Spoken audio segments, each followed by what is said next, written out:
என் பெயர் தனுஸ்ரீ. நான் 5ஆம் வகுப்பு படித்து வருகிறேன்.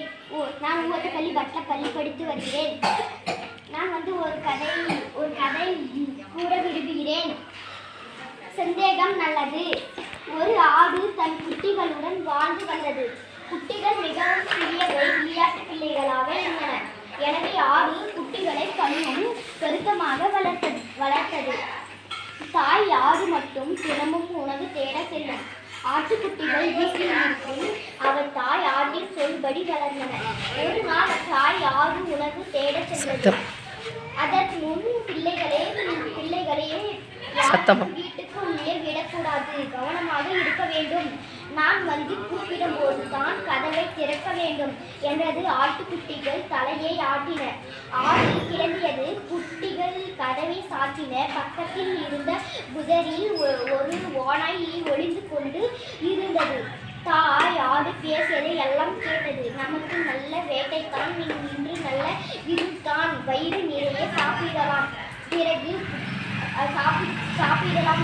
புறத்தை விட்டு தூங்கலாம் என்று ஓநாய் ஆடியது.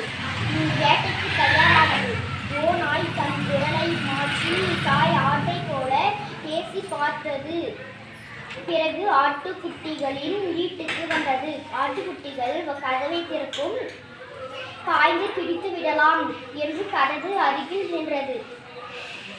தொண்டையை கனைத்தது. தாய் ஆட்டை போல பேசியது. பிள்ளைகளே, அம்மா வந்துவிட்டேன், கதவை திறந்து விடுங்கள் என்றது. ஓநாய் கதவை திறக்க ஆவலாக ஓடியது.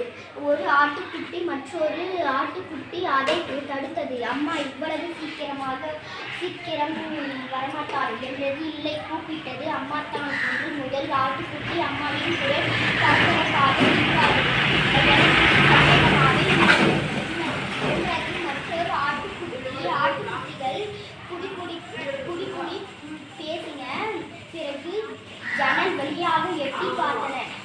ஓநாய் ஆட்டுக்குட்டிகளுக்கு நெருப்பை பிடித்த போல இருந்து நாம் ஏமாந்து விடக்கூடாது என்று நினைத்தன.